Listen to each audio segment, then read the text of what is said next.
the main card. We are only covering the main card, by the way. We are not covering the countdown. We are only covering the main card on this one. The very first match, their show opener, is Roderick Strong, the international champion, versus Will Ospreay. Well, folks, we both got this one right. We both said Will was going to win this. I still kind of stand by my original theory that I think they should have found a way for Will to not get the title. But it was a nice feel-good moment at the end. We've kind of talked about this match a bit where Showtime, you and I have talked about it off air, obviously. Now it's kind of airing it into light. I think part of the issue is Will Ospreay has had such bangers of matches for the last couple months that this match, which was good, did not hold up to his last couple pay-per-view matches, his last couple matches just in general. And I think it wasn't a bad match. It was just not as good as him versus Bryan Danielson, him versus Takeshita. And I think that's really where we're at in the world.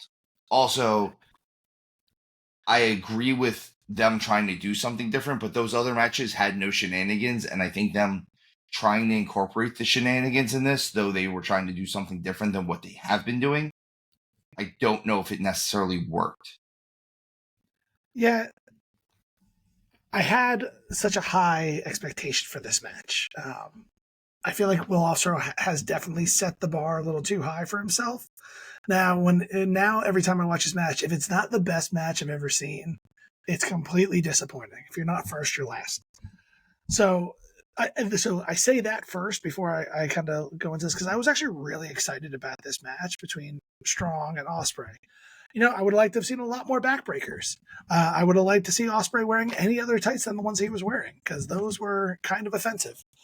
They didn't fit right, and I don't know. They looked like they were made out of that material. Remember when we were kids, those gel shoes that girls used to wear? Yes. They were made of the same jelly shoes or whatever they were called. They were made out of the same material as his tights, and I couldn't get past it for a minute. Normally don't comment on people's ring attire, but he should have been DQ'd there for that. The parts of this really drove me crazy were like, where was the Callis family? When you have one side that has a ton of people around ringside, you're part of a faction, Don Callis is there, but no one else is there to help Will.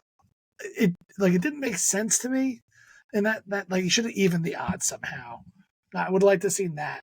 And I think that might have been able to fix what you're saying around the interference, because then that kind of offsets itself, and then we can focus more on the match. I expected a better wrestling match because I know these guys are very, very talented. I could have seen backstage people saying, "Hey guys, I know you're going to go out there full throttle. If you could not go too full throttle, that you make the rest of the show look like complete garbage, we'd appreciate that. But we can't stop you from going out there and doing your thing." I could also see that being a conversation happening in the background, which is why we got what we got.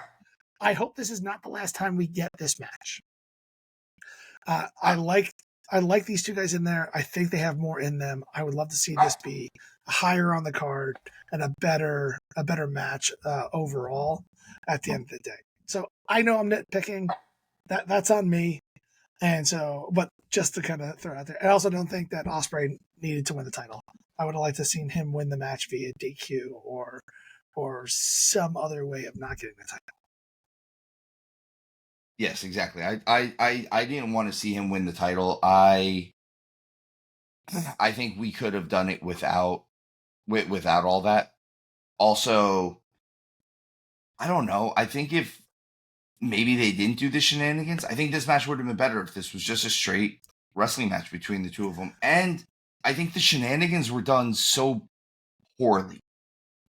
I think that's my main issue with this is I'm looking at this and I'm watching them do stuff, and they're trying to do this stuff, and it's just so blatant and bad.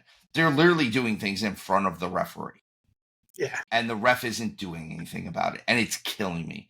The first thing that they did with where the spot with Taven running and diving over the top rope, and when they drop and he misses and he drops Ospreay on his head, already had me at a disadvantage for this match. Like I was already just not. I felt like it already put me in a bad mood for the match.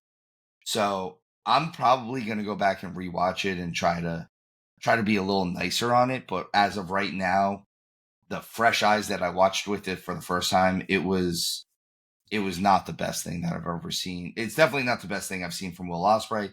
I'd like to see them get a rematch where maybe the Undisputed Kingdom weren't there. That would be cool. Like we just get those two going at it. And that would be, I think that would be better. Immediately after the match, we have Adam Cole come back out. Wait, hold on a second. Before you move on, I have one or two more things I want to say about this match. First, I want to say is I want people to stop doing the fisherman suplex without hooking their hands or having people kick out of it. It's dumb. You're ruining the move. Stop doing it. But the one thing I liked the most about this match was actually Ospreay's storytelling. I'm digging this. I can't do the move. I can do the move. I don't want to hurt somebody. Oh, I hurt somebody else. Like I'm an unsafe worker in the ring. And I hurt Danielson. I hurt Strong in this match. Like I like the struggle, the internal struggle he's having. It's the only reason why him being with Don Callis still makes sense. So that aspect of it, I'm really digging. Where I can actually see him going heel and start trying to hurt people, where the fans are still over on him. And he kind of comes to grips with, I'm going to hurt somebody no matter what. I might as well just try to do it to win. And I could see that being a cool storyline that can play out really nicely. So I'm in on that kind of storyline stuff. To go back to something that I did like in this match, I like the fact that he started off and he immediately went for that hidden blade right off the bat to try to win the match. I really like that. Like, it was cool that he went running into it and like Roddy ducked it. So if we're talking about the good things in the match, there were some good things in the match. I don't want to completely bash it. It's just, unfortunately, the bad things kind of stuck out in my mind a little bit. It was a great match. It just wasn't his best. And now I feel like we're hypercritical because we expect perfection out of him. And this wasn't it. But it was a great match. It was very good. It was entertaining. It was one of my favorite matches of the night. And they get the feel-good moment of him winning his first title on American soil. So good for Will Ospreay. Thus, probably making this, I think, officially now the number 2 title in the company, I guess, technically, ish. There is no, I don't think there is any main title or yeah, I'm sorry. Anymore. The number 2 title is actually the AEW World Heavyweight title right now. Yeah, they just have titles. They have no ranking anymore.